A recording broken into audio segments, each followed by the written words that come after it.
എൻ്റെ പുതിയ വീഡിയോയിലേക്ക് എല്ലാവർക്കും സ്വാഗതം. ഇതെൻ്റെ പഴയ കോഴികളാണ്.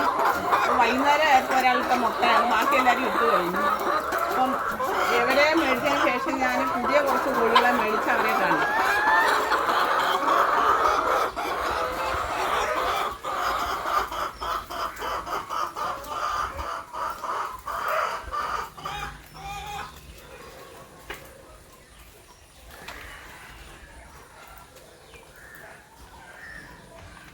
ഇതാണ് എൻ്റെ പുതിയ കോഴി.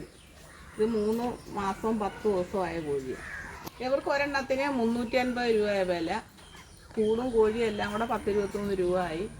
ഇവരൊരു 2 മാസം 1.5 മാസം കഴിഞ്ഞാൽ മുട്ടയിടാൻ തുടങ്ങുള്ളൂ. ചെറിയ കോഴികളാണ്. അന്നത്തെ കൂട്ട് വലിയ കോഴിയെ കിട്ടിയില്ല. അതുകൊണ്ട് ചെറിയ കോഴികളായി 25 പേരുണ്ട്.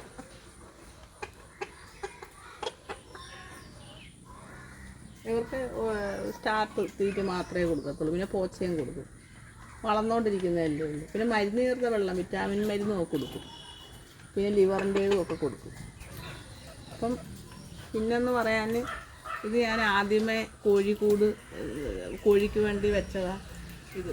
അപ്പോൾ ഇതിനകത്ത് 19 കോഴികളും ഉണ്ടായിരുന്നു. പക്ഷേ ഇതിനകത്ത് വളർത്തിയപ്പോൾ അവർ മുട്ടയൊക്കെ പൊട്ടിച്ച് കുടിക്കുമായിരുന്നു.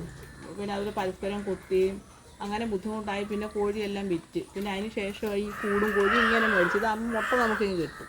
അപ്പോൾ ഇതിനകത്ത് ഞാൻ വിചാരിക്കുന്ന കുറച്ച് പൂവൻ കോഴിയെ വളർത്താമെന്ന് വിചാരിക്കുക. അതാകുമ്പോൾ തീറ്റയൊന്നും മേടിക്കണ്ട. റേഷനരിയും ചോറും കൊടുത്ത് പേസ്റ്റൊക്കെ കൊടുത്ത് വളർത്താമല്ലോ. മുട്ട ഇടുന്നതിനകത്ത് പറ്റത്തില്ല, തീറ്റയ്ക്ക് ഭയങ്കര വിലയാണ്. അപ്പോൾ ഇതിനകത്ത് ഞാനൊരു 10-25 പൂവനെ വളർത്താമെന്ന് വിചാരിക്കുക. അപ്പോൾ നിങ്ങളുടെ അഭിപ്രായം എന്തോ? പൂവനെ വളർത്തിയാൽ വല്ല നേട്ടമുണ്ടോ അതോ നഷ്ടമാണെന്നുള്ളതൊന്ന് അറിയാവുന്നവർ, പൂവനെ വളർത്തുന്നവരൊന്ന് കമൻറ്റ് ചെയ്യണം.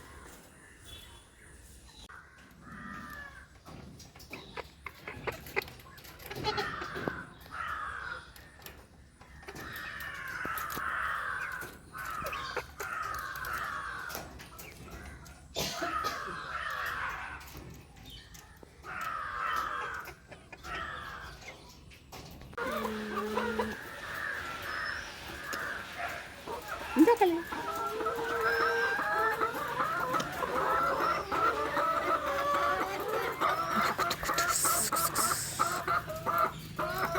വെളിരോഗം കാണാൻ കൊതിയ എൻ്റെ കുഞ്ഞ്. അതുകൊണ്ടാണ് നമ്മൾ പുതിയ ആൾക്കാരെ കാണാൻ പറ്റുന്നത്.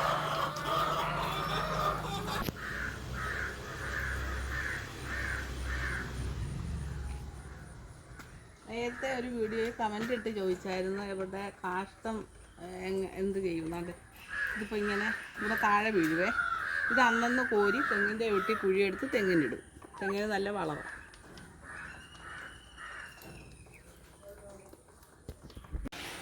അപ്പോൾ എൻ്റെ ഈ വീഡിയോ ഇഷ്ടപ്പെട്ടെങ്കിൽ എല്ലാവരും ലൈക്ക് ചെയ്യുക, കമൻറ്റ് ചെയ്യുക.